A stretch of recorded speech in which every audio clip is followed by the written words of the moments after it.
नमस्कार दोस्तों। तो स्वागत है आपको यूपीएससी इंसर्ट संतोष गावंडे में। तो आज हम राष्ट्रपति, उपराष्ट्रपति और राज्यपाल इस टॉपिक से आए हुए पीवाईक्यू को एनालिसिस करने वाले हैं। तो आप इस टॉपिक का महत्व इस बात से समझ सकते हैं कि 2025 के क्वेश्चनों में इन टॉपिक से लगभग 4 क्वेश्चन पूछे गए थे। तो चलिए ज़्यादा देर न करते हुए हम आज की क्लास को शुरुआत कर देते हैं। सबसे पहले अब हम 2025 के क्वेश्चन को देख लेते हैं।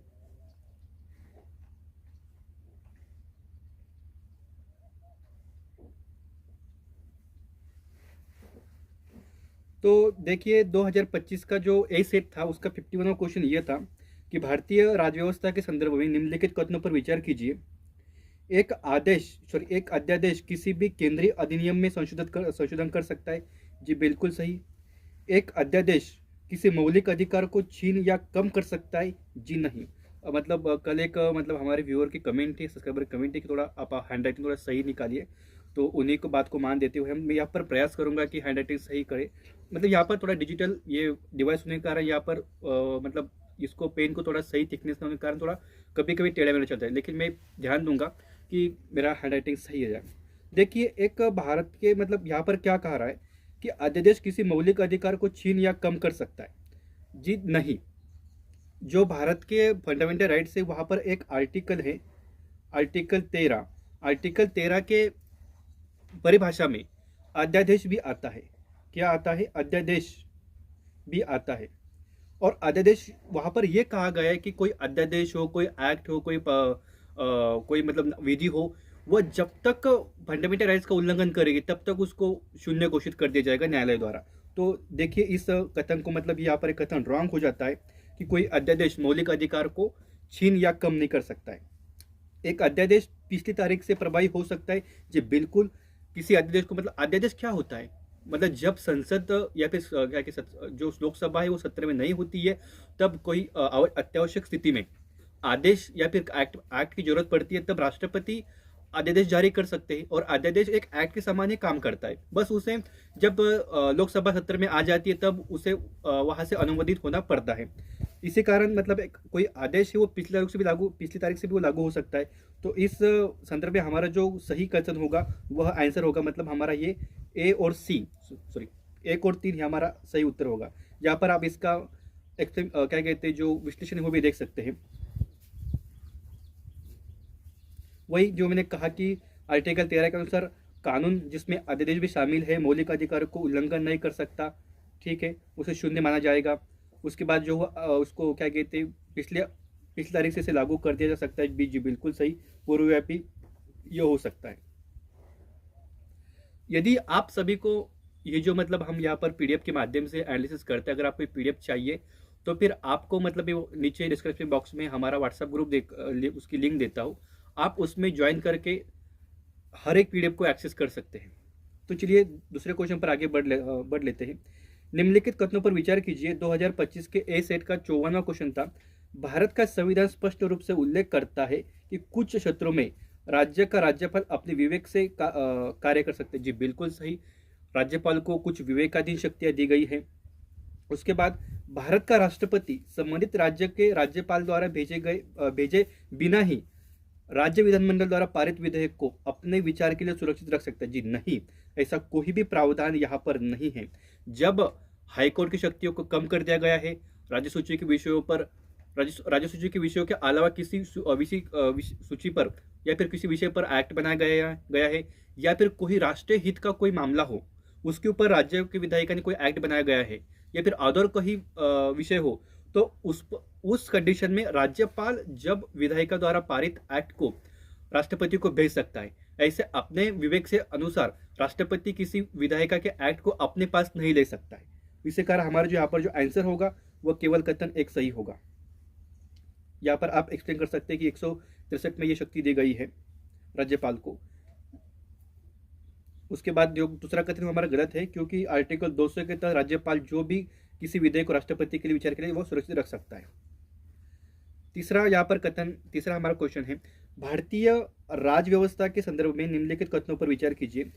राज्य का राज्यपाल अपने पद की शक्तियों कर्तव्यों के प्रयोग और प्रदर्शन के लिए किसी भी अदालत के प्रति जवाबदेह नहीं है। जी बिल्कुल, जो राज्यपाल को उनको न्यायिक कार्यवाही से पूर्णतः मुक्ति दी गई है। राज्यपाल के कार्यकाल के दौरान उसके विरुद्ध किसी भी न्यायालय में कोई भी आपराधिक कार्यवाही नहीं शुरू की जाएगी। बिल्कुल सही, नहीं कर दी जा सकती है। राज्य विधानमंडल के सदस्य सदन के भीतर कहीं भी किसी भी बात के संबंध में किसी भी अदालत में किसी भी कार्यवाही के लिए उत्तरदायी नहीं होते। जी बिल्कुल सही, क्योंकि जो मंत्रिपरिषद होती है, मंत्रिपरिषद सामूहिक रूप से तो लोकसभा के प्रति उत्तरदायी होती है और राज्य में विधानसभा के प्रति उत्तरदायी होती है। और जो एक व्यक्तिगत मंत्री होता है, व्यक्तिगत रूप से जो एमपी रहता है वो तो राष्ट्रपति के प्रति उत्तरदायी रहता है और राज्य में राज्यपाल के प्रति उत्तरदायी रहता है, क्योंकि उनकी नियुक्ति उनके द्वारा की जाती है। इसी कारण किसी भी कार्रवाई के लिए वो उत्तरदायी नहीं रहती। इसी कारण हमारा जो यहाँ पर आंसर होगा वो डी यहाँ पर आंसर होगा। ये देखिए यहाँ पर मतलब उसका विश्लेषण दिया हुआ है, आप यहाँ पर आर्टिकल पढ़ सकते हैं। चौथा क्वेश्चन है, भारत के राष्ट्रपति की क्षमादान शक्ति के संबंध में निम्नलिखित कथनों पर विचार कीजिए। 2025 के ए सेट का 86 क्वेश्चन ये था, राष्ट्रपति द्वारा शक्ति के प्रयोग की सीमित न्यायिक समीक्षा की जा सकती है। जी बिल्कुल ये की जा सकती है। राष्ट्रपति केंद्र सरकार की सलाह के बिना इस शक्ति का प्रयोग कर सकते हैं। जी नहीं, राष्ट्रपति अपनी क्षमता शक्ति का प्रयोग मंत्रिपरिषद की सलाह पर ही कर सकती है। इसी कारण ये कथन यहाँ पर रॉन्ग हो जाता है और हमारा सही आंसर केवल एक यहाँ पर सही हो जाता है। ये यहाँ पर आप विश्लेषण इसका देख सकते हैं, क्योंकि आर्टिकल देखो, जब जो हम दूसरा कथन देखा कि क्षमता शक्ति का प्रयोग जो आर्टिकल 72 के अनुसार एक स्वतंत्र रूप से नहीं कि उसको प्रयोग नहीं किया सकता, बल्कि केंद्रीय मंत्रिपरिषद की सलाह पर इसका प्रयोग हो सकता है। देखिए ये 4 क्वेश्चन थे 2025 में आए हुए, तो आप इस टॉपिक का वेटेज समझ सकते हैं कि कितना है। चलो हम आगे वाले क्वेश्चन पर बढ़ लेते हैं। हमारे 2024 का पहला क्वेश्चन यहां पर पूछा गया था, निम्नलिखित कथनों पर विचार कीजिए। एक, यह राज्य का राज्यपाल होता है जो 1 सेकेंड, यह राज्य का राज्यपाल होता है जो उस राज्य के किसी भी समुदाय को अनुसूचित जनजाति के रूप में मान्यता देता है और घोषित करता है। जी नहीं, ऐसा नहीं है। राष्ट्रपति जो है वह एनसीएसटी, क्या एनसीएसटी या फिर एनसीएससी, इन आयोग की सिफारिश के आधार पर ही राष्ट्रपति किसी राज्य के समुदाय को अनुसूचित जनजाति के रूप में घोषित कर सकता है। ठीक है, यहाँ पर राज्यपाल नहीं होगा, इससे कारण हमारा कथन गलत हो गया। किसी राज्य में अनुसूचित जनजाति के रूप में घोषित समुदाय दूसरे राज्य में भी अनुसूचित जनजाति हो, इसकी आवश्यकता नहीं है। जी देखिए ये भी कथन गलत है। देखो, अगर किसी जनजाति को राष्ट्रपति किसी विशेष राज्य में अनुसूचित जनजाति मतलब एसटी शेड्यूल ट्राइब घोषित कर देता है, तो वह ऑल इंडिया में, पूरे भारत में एसटी बन जाएगी। ठीक है, मतलब हर राज्य के लिए अलग अलग प्रावधान करने की जरूरत नहीं है। इसी कारण हमारा जो आंसर है यहाँ पर डी हो जाएगा। तो 2023 के पर क्वेश्चन देख लेते हैं। यदि भारत के राष्ट्रपति का चुनाव भारत के सर्वोच्च न्यायालय द्वारा शून्य घोषित कर दिया जाता है, तो निर्णय की तिथि से पहले राष्ट्रपति अपने कार्यकाल के कर्तव्यों को निर्वहन में उनके द्वारा किए गए सभी कार्य अमान्य हो जाते हैं। जी ऐसा नहीं है। अगर किसी चुनाव को सर्वोच्च न्यायालय राष्ट्रपति के शून्य घोषित कर देता है, तो उनके द्वारा जो कार्य किए जाते हैं वह शून्य घोषित नहीं किए जाते, वह बरकरार ही रहते हैं। यहाँ पर एक कथन गलत हो जाता है। नेक्स्ट क्वेश्चन है हमारा, भारत के राष्ट्रपति पद के लिए चुनाव इस आधार पर स्थगित किया जा सकता है कि कुछ विधानसभाएं भंग हो चुकी है या चुनाव होना बाकी। जी नहीं, ऐसा भी नहीं है। इसका कोई स्पष्ट इसका कोई स्पष्ट संबंध इससे नहीं है, क्योंकि राष्ट्रपति का पद किसी भी हालत में खाली नहीं रह सकता, और वो पद इस आधार पर मतलब उसके लिए चुनाव इस आधार पर नहीं कराना सही नहीं होगा कि कुछ राज्यों में विधानसभा अभी चल नहीं रही है तो फिर मतलब अभी चुनाव होना बाकी है तो अभी राष्ट्रपति चुनाव थोड़ा पोस्टपोन कर देते। नहीं, जितने विधानसभा अभी चल रही है तो विधानसभा चल रही है तो उनको उसमें शामिल कर लिया जाता है। नेक्स्ट हमारा कथन है, जब कोई विधेयक भारत के राष्ट्रपति के समक्ष प्रस्तुत किया जाता है तो संविधान समय सीमा निर्धारित करता है जिसके भीतर उन्हें अपनी सहमति घोषणा करनी होती है। जी नहीं, संविधान में ऐसा कोई स्पष्ट प्रावधान नहीं। लेकिन 2025 में एक मामला आया था देखो करंट अफेयर का क्वेश्चन यहाँ पर, करंट अफेयर का पोर्शन यहाँ पर मैं जोड़कर आपको बता रहा हूँ। अभी अभी ताज़ा मामला है एक, मुझे अभी लिखने के लिए जगह चाहिए थोड़ी सी, चलिए यहाँ पर लिख देता हूँ मैं, पेज तो यहाँ पर ऐड नहीं हो सकता है, ठीक है, यहाँ पर लिख देता हूँ। 2025 में थोड़ा मतलब यहाँ पर ये पोर्शन इसका थोड़ा कलर चेंज कर लेता हूँ, यहाँ पर थिकनेस वगैरह कम करनी पड़ेगी। ओह, तो देखो 2025 में एक मामला आया था, तमिलनाडु बनाम मतलब वर्सेस, थोड़ा थिकनेस कम कर लो क्या थोड़ी सी, ओके।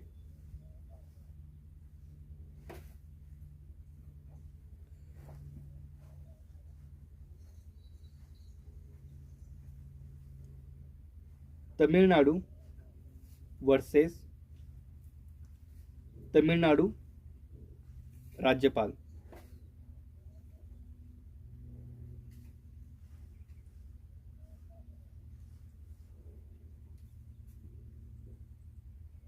दो 2025 का एक मामला था ये। तो यहाँ पर सुप्रीम कोर्ट ने यह निर्णय दिया था, राज्य के अगर कोई विधेयक राज्यपाल द्वारा राष्ट्रपति के लिए भेज दिया जाता है तो सबसे पहले यहाँ पर यह कहा गया था कि राज्यपाल या राष्ट्रपति के पास पॉकेट वीटो नहीं है। थोड़ा अपने इसमें लिख देता हूँ,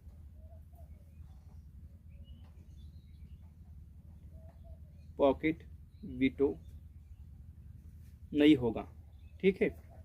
दूसरा यहाँ पर यह कहा गया था कि यदि राज्यपाल राष्ट्रपति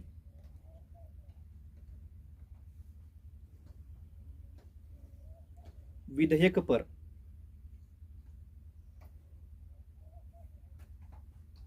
निष्क्रियता दर्शाते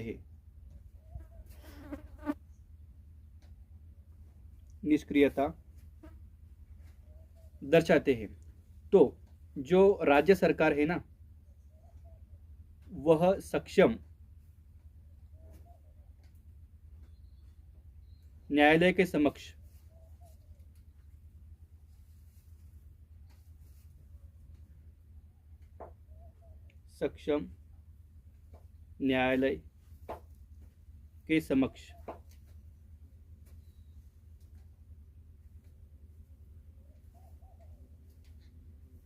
परमादेश रीट की मांग कर सकती है।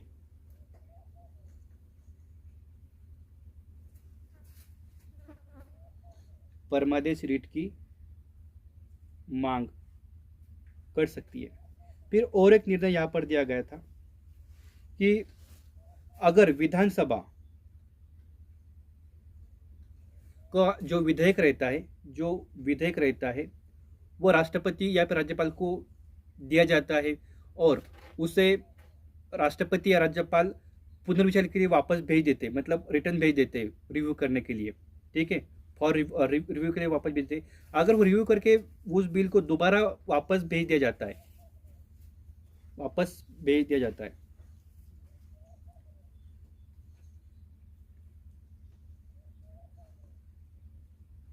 रिसेंड किया जाता है, तो फिर उस विधेयक को जो राज्यपाल है ना, राज्यपाल उस विधेयक को राष्ट्रपति के लिए आरक्षित नहीं रखेगा। यदि इसके लिए भी एक अपवाद दिया गया है। इसका अपवाद क्या रहेगा पता है? अपवाद यह है कि जो मूल प्रावधान उसमें है जो है, उसमें कोई अगर बदलाव नहीं किया गया हो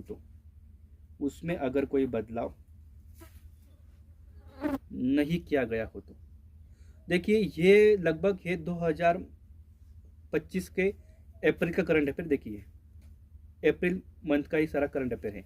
उस टाइम ये मतलब एग्जाम में आया था और ये यहाँ पर देखिए, मतलब हम करंट अफेयर को भी जोड़कर मतलब क्वेश्चन को देखते, यही एक सही उचित तरीका होता है। तो अगर आपकी नोट्स में ये बातें ऐड नहीं हो तो आपको आपके नोट्स में इसको ऐड करना चाहिए।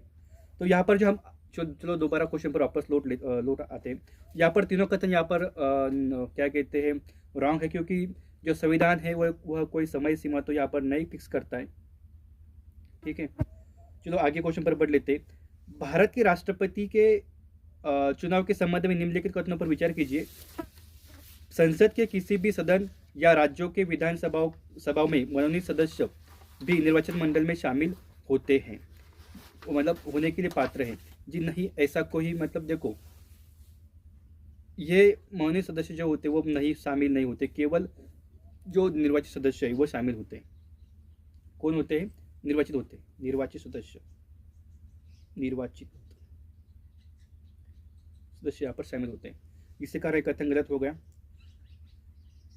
निर्वाचित विधानसभा सीटों की संख्या जितनी अधिक होगी उस राज्य के प्रत्येक विधायक का वोट का मूल्य उतना अधिक होगा। जी नहीं, ऐसा भी नहीं है, ये सारा डिपेंड करता है जनसंख्या के ऊपर, राज्य की जनसंख्या के ऊपर ये डिपेंड करता है। फिर मध्य प्रदेश के प्रत्येक विधायक के वोट का मूल्य केरल से अधिक है।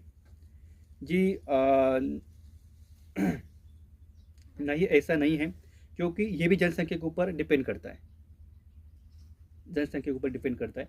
पुडुचेरी के प्रत्येक विधायक के वोट का मूल्य अरुणाचल प्रदेश की तुलना में अधिक है, क्योंकि पुडुचेरी में कुल जनसंख्या और कुल निर्धारित सीटों की संख्या का अनुपात अरुणाचल प्रदेश से अधिक है। जी बिल्कुल सही, ये बात सही है और हमारे यहाँ पर कथन एक सही हो जाता है।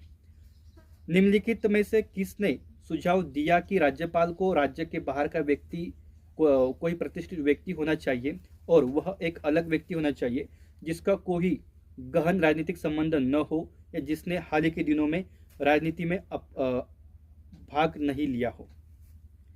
तो देखिए, जो मतलब ऐसा स्पष्ट मतलब केंद्र राज्य संबंधों में सुधार करने के लिए ऐसा सुझाव किसने दिया था, कौन सी समिति ने दिया था, उसके बारे में हमें बताना है। तो देखिए, जो पहला ARC था, फर्स्ट प्रशासनिक सुधार आयोग था, ये तो मतलब प्रशासनिक मुद्दों की जांच वगैरह करता है, तो मतलब ये केंद्र संबंध पर इसने काम नहीं करता ही थी कि इसके कारण नहीं होगा। जो राजमन्नार समिति है, वह केंद्र राज्य के संबंध में सुझाव उसने दिया था, उसने जांच करने उसको क्या कहते बनाया गया था, लेकिन उसने ये सुझाव तो नहीं दिया था। जो सहकारी आयोग है उसने ये सुझाव दिया था। इसके साथ उन्होंने ये भी कहा था कि इस राज्यपाल के चुनाव योग्य होना चाहिए, CM की अपने मुख्यमंत्री सलाह लेनी चाहिए वगैरह वगैरह, ऐसे कुछ उन्होंने अन्य सुझाव भी दिए थे। इससे अगर हमारा जो आंसर होगा वह C होगा। भारत के राष्ट्रपति के चुनाव के संदर्भ में निम्नलिखित कथनों पर विचार कीजिए। और प्रत्येक विधायक के वोट का मूल्य राज्य दर राज्य अलग होता है। जी बिल्कुल सही है, बात सही है, क्योंकि ये सारा डिपेंड करता है राज्य की जनसंख्या के ऊपर। विधायक का वोट का मूल्य निकालने के लिए टोटल विधानसभा के विधायक और राज्य की पॉपुलेशन, इनका अनुपात लिया जाता है। ठीक है, लोकसभा के सांसदों के वोट का मूल्य राज्यसभा के सांसदों के वोट के मूल्य से अधिक है। जी नहीं, सभी के मूल्य को समान कर लिया जाता है, दोनों का मूल्य जो होता है वो सेम ही होता है। ठीक, इसी कारण हमारा जो आंसर होगा वो 1 होगा। फिर नेक्स्ट क्वेश्चन पर आ जाते हैं। किसी भी राज्य के राज्यपाल के खिलाफ उसके कार्यकाल के दौरान किसी भी अदालत में कोई आपराधिक कार्यवाही नहीं की जाएगी। देखिए, ये एक ऑप्शन 2025 में रिपीट कर दिया गया है। ठीक है और किसी राज्य के राज्यपाल के वेतन और भत्ते उनके कार्यकाल के दौरान कम नहीं किए जाएंगे। जी बिल्कुल, दोनों कथन सही है। बस वित्तीय आपातकाल के दौरान उन वेतन भत्तों में कटौती की जा सकती है, ये ध्यान रखना जरूरी है। इससे कारण हमारे आंसर ये 1 और 2 दोनों सही होगा। निम्नलिखित में से कौन से विवेकाधीन शक्तियां किसी राज्य के राज्यपाल को दी गई है? राष्ट्रपति शासन लागू करने के लिए भारत के राष्ट्रपति को रिपोर्ट देना। जी बिल्कुल सही। अगर राज्य की सरकार संविधान के प्रावधान के अनुरूप नहीं चल रही है या फिर राज्य की केंद्र सरकार के निर्देशों का पालन नहीं कर रही है, तो फिर वो राज्यपाल जो राष्ट्रपति को रिपोर्ट दे सकता है कि आप हमारे राज्य में राष्ट्रपति शासन लगा दो। ठीक है, अपने विवेक के ऊपर काम करता है। मंत्री की नियुक्ति जी नहीं, बहुमत प्राप्त दल के नेता का चुनाव राज्यपाल करता है और उसकी सिफारिश के आधार पर अन्य मंत्री की नियुक्ति राज्यपाल कर देता है। इसी कारण विवेकाधीन शक्ति ये नहीं है। राज्य विधानमंडल द्वारा पारित कुछ विधेयकों को भारत के राष्ट्रपति के विचारार्थ सुरक्षित रखना। जी बिल्कुल सही। अगर वह विधेयक मतलब राज्य सूची के विषय के बाहर के विषय का हो, हाईकोर्ट की शक्तियों कमी कर रहा हो या फिर अन्य किसी महत्वपूर्ण राष्ट्रहित के विषय का हो, तो फिर वो राष्ट्रपति के लिए सुरक्षित रख सकता है। नेक्स्ट है राज्य सरकार के व्यवसाय का संचालन करने के लिए नियम बनाना। जी नहीं, इसके लिए समितियां बनी होती है। जैसे लोकसभा में संसदीय समितियां होती है, उस तरीके से राज्य की विधानसभा में भी समितियां बनी होती है, तो वो समितियां नियम वगैरह बनाती है। यहाँ पर हम ऑप्शन नंबर 2 को एलिमिनेट करके ये सारे आंसर हम यहाँ पर हटा सकते हैं। हमारा पर यहाँ पर सही आंसर जो है वह ये सी आएगा, सर बी आएगा। निम्नलिखित कथनों पर विचार कीजिए। भारत में एक ही व्यक्ति को एक ही समय में 2 या 2 से अधिक राज्यों के राज्यपाल के रूप में नियुक्त नहीं किया जा सकता है। जी ऐसा तो नहीं है।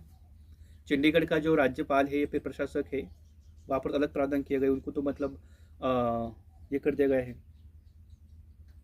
मतलब ऐसा कोई नहीं कि एक व्यक्ति को कुछ प्रशासनिक कारणों के कारण या फिर अत्यावश्यक कारणों के चलते एक से अधिक प्रांतों का राज्यपाल उनको बनाया जा सकता है।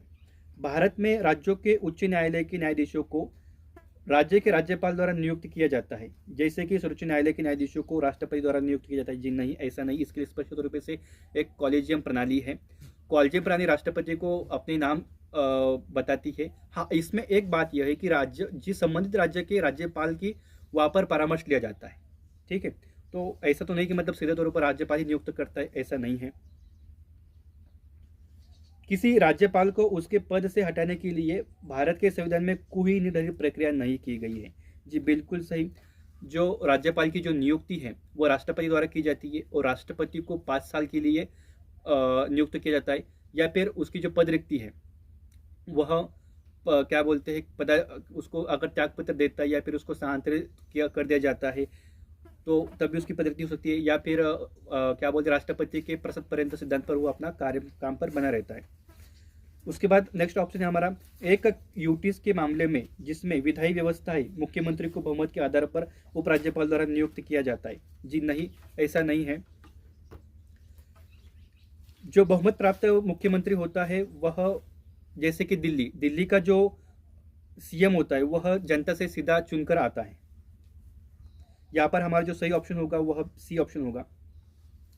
नेक्स्ट क्वेश्चन पर आगे बढ़ते हैं। भारत के संविधान के अनुसार भारत के राष्ट्रपति का यह कर्तव्य है कि वह निम्नलिखित में से किसे संसद के समक्ष रखवाएगा। देखो, ये कुछ रिपोर्ट वगैरह होती है जिनको राष्ट्रपति को संसद के पटल पर रखवाना होता है। उसमें वित्त आयोग की रिपोर्ट रखवानी होती है। लोक लेखा जो समिति है वह सीधे अपनी सिफारिश से संसद के समक्ष रखवाती है, तो यहाँ पर ऑप्शन नहीं होगा। नियंत्रक वो मतलब सीएजी की रिपोर्ट भी वो राष्ट्रपति को रखवानी होती है। उसके बाद एनसीएसटी राष्ट्रीय अनुसूचित जाति आयोग की रिपोर्ट भी उनको रखवानी होती है। तो यहाँ पर हमारा ये 3 ऑप्शन है। नेक्स्ट हम क्वेश्चन पर बढ़ते हैं। निम्नलिखित में से कौन सा वित्त आयोग द्वारा की गई प्रत्येक सिफारिश को संसद के प्रत्येक सदन के समक्ष रखवाएगा। तो यहाँ पर कॉमन सेंस की बात है, मतलब हम इसको रट लेते हैं कि भारत के राष्ट्रपति ही रखवाता है। निम्नलिखित कथनों पर विचार कीजिए। पंजाब के राज्यपाल चंडीगढ़ के प्रशासक भी हैं। जी बिल्कुल सही। ये तात्कालीन करंट अफेयर का क्वेश्चन है। केरल के राज्यपाल लक्षद्वीप के प्रशासक भी है। जी बिल्कुल सही। दोनों कथन यहाँ पर सही हो जाते हैं। देखिए, अब ये थोड़ा फैक्ट बेस्ड क्वेश्चन है। निम्नलिखित में से किसने भारत के उपराष्ट्रपति का पदभार भी संभाला था, इसके बारे में हमें थोड़ी चर्चा करनी है। तो मोहम्मद हिदायतुल्लाह ये ऐसे व्यक्ति थे जिन्होंने लगभग वह भारत के सीजेआई भी रह चुके हैं। उसके बाद वह उपराष्ट्रपति, पहले वो सीजेआई भी थे और बाद में वह राष्ट्रपति भी बने थे। ठीक है, लगभग 1979 से लेकर 84 तक वो सीजेआई भी थे, बाद में वह राष्ट्रपति भी बने थे। ठीक है, फरुखुद्दीन अली अहमद ये लगभग 1964 से 77 तक, थोड़ा थिकनेस कम बढ़ा लेता हूँ,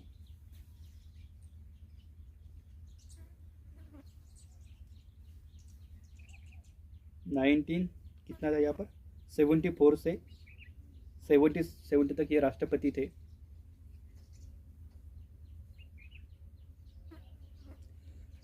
नीलम संजू ये भी लगभग 1977 से 82 तक ये राष्ट्रपति थे।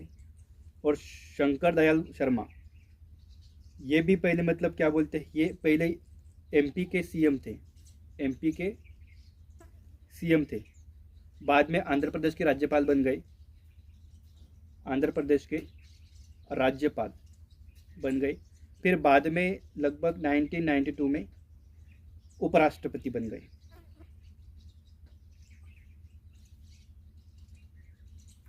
ठीक है, ये जो सीजीआई है वो बाद में उपराष्ट्रपति बन गए थे फर्स्ट, मोहम्मद कुदरतुल्लाह वाले।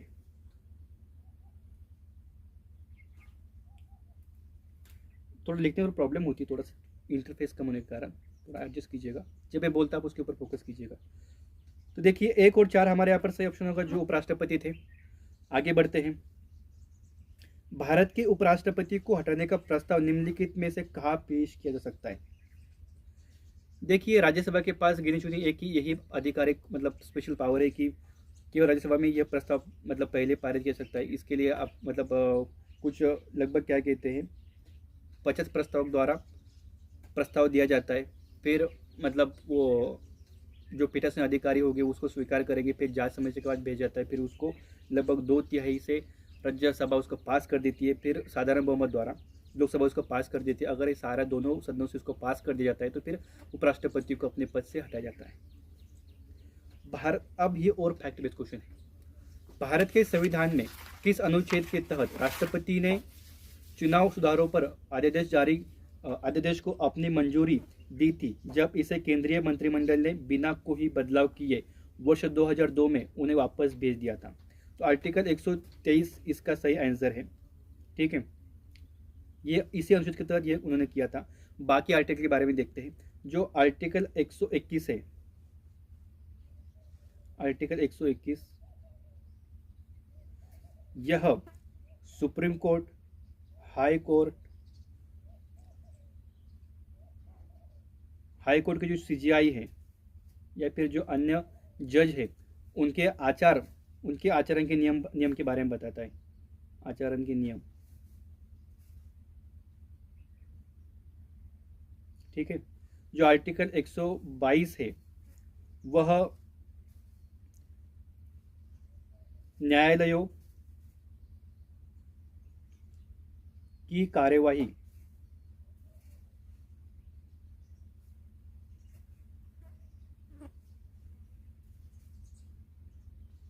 इसकी जो जांच है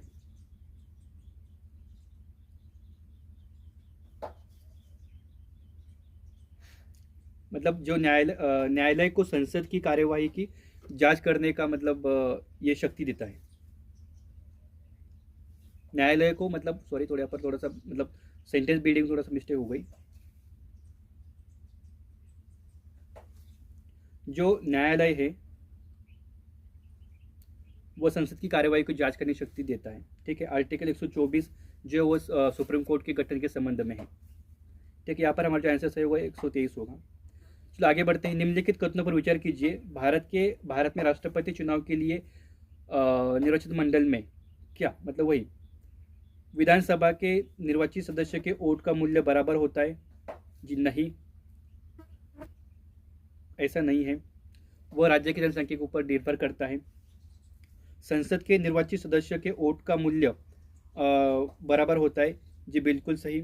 नवीनतम चुनाव में लगभग 5,000 से अधिक सदस्य शामिल थे? जी नहीं, ऐसा नहीं है।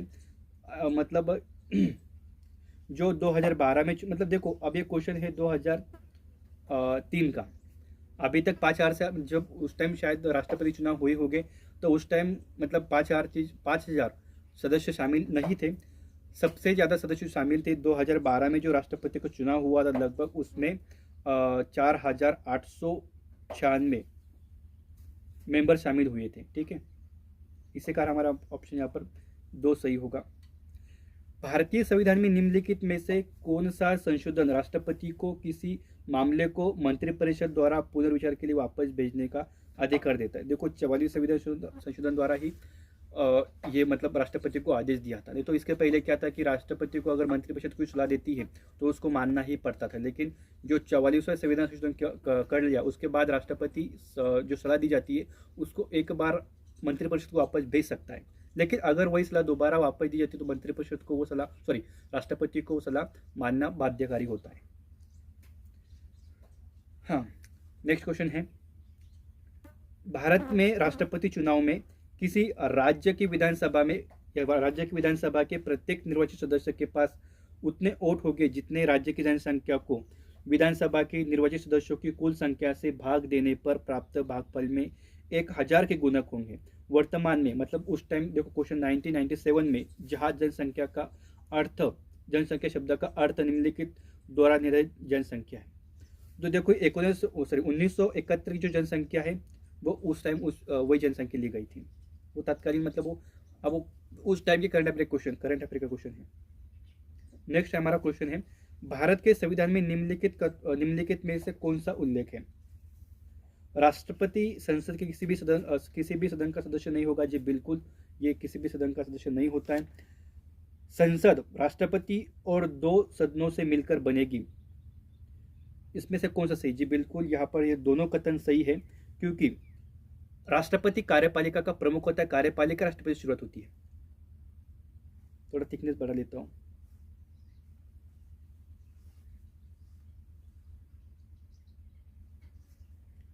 राष्ट्रपति, फिर उसके बाद आता है उपराष्ट्रपति,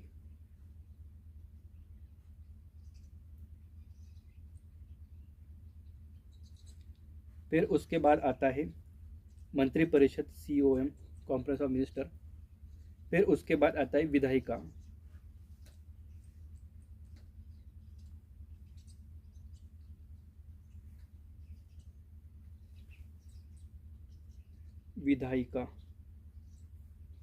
विधायिका में दो है, एक है लोकसभा और एक है राज्यसभा। फिर आता है उसके बाद CAG, ठीक है, इनसे बनकर संसद हमारी पूरी बनती है। चलो आगे बढ़ते हैं। निम्नलिखित में से कौन भारत के राष्ट्रपति के चुनाव के लिए निर्वाचित मंडल का हिस्सा है लेकिन महाभियोग के लिए मंच का हिस्सा नहीं है? मतलब यहाँ पर क्वेश्चन पूछ रहा है कि निम्नलिखित जो सदस्य दिए गए उनमें से ऐसे कौन से सदस्य जो राष्ट्रपति के चुनाव लड़ने के लिए तो शामिल होते हैं लेकिन उनको महाभियोग की प्रक्रिया में शामिल नहीं होते। देखिए, लोकसभा के जो लोकसभा और राज्यसभा के सदस्य वो तो मतलब जो निर्वाचित सदस्य हैं वह तो उनके निर्वाचन में शामिल होते हैं, लेकिन उनके महाभियोग में भी शामिल होते। लेकिन यहाँ पर जो मनोनीत सदस्य होते वो तो निर्वाचन में शामिल नहीं होते लेकिन उनके महाभियोग में शामिल होते। राज्य विधान परिषद ये तो पहले मतलब ना ही उनकी निर्वाचन में भागीदारी होती है लेते हैं, ना ही उनके महाभियोग में भागीदारी लेते हैं। लेकिन जो राज्य की विधानसभाएं हैं इनके जो निर्वाचित सदस्य होते हैं, निर्वाचित सदस्य, ये राष्ट्रपति के चुनाव में तो भाग लेते हैं लेकिन उनके ऊपर जो महाभियोग चला जाता है उनमें भाग नहीं लेते हैं। चलो आगे बढ़ लेते हैं। आज का लास्ट का क्वेश्चन देख लेते हैं। भारतीय संविधान के अनुच्छेद 156 में प्रावधान है कि राज्यपाल अपने पद ग्रहण करने की तिथि से 5 वर्ष की अवधि के लिए पद पर बने रहेंगे। इसमें से निम्नलिखित में से क्या निष्कर्ष निकल जाता है कि किसी भी राज्यपाल को उसके कार्यकाल पूरा हुए तक पद से नहीं हटाया जाता है? जी ऐसा नहीं है। अगर उसको किसी और जगह पर स्थानांतरित कर दिया जाता है या फिर क्या बोलते राष्ट्रपति के अपने त्यागपत्र वो दे सकता है, उनके ऊपर अगर कदाचार वगैरह स्थापित हो जाता है तो उनको समय से पहले भी अपने पद से हटाया जा सकता है। उसके बाद है किसी भी राज्यपाल 5 वर्ष की अवधि से अधिक पद पर नहीं रह सकता। जी नहीं, ऐसा नहीं है। जब तक राज्यपाल का उत्तराधिकारी नहीं आता है, उत्तराधिकारी उस पद के ऊपर, तब तक राज्यपाल उस पद पर अपना 5 साल का कार्यकाल समाप्त होने के बाद भी बना हुआ रह सकता है। इसी का भी कथन यहाँ पर रॉन्ग हो जाएगा। यहाँ पर हमारा सही आंसर डी हो जाएगा। तो चलिए, मतलब हमने यहाँ पर पूरा आज का टॉपिक पूरा एनालिसिस कर लिया।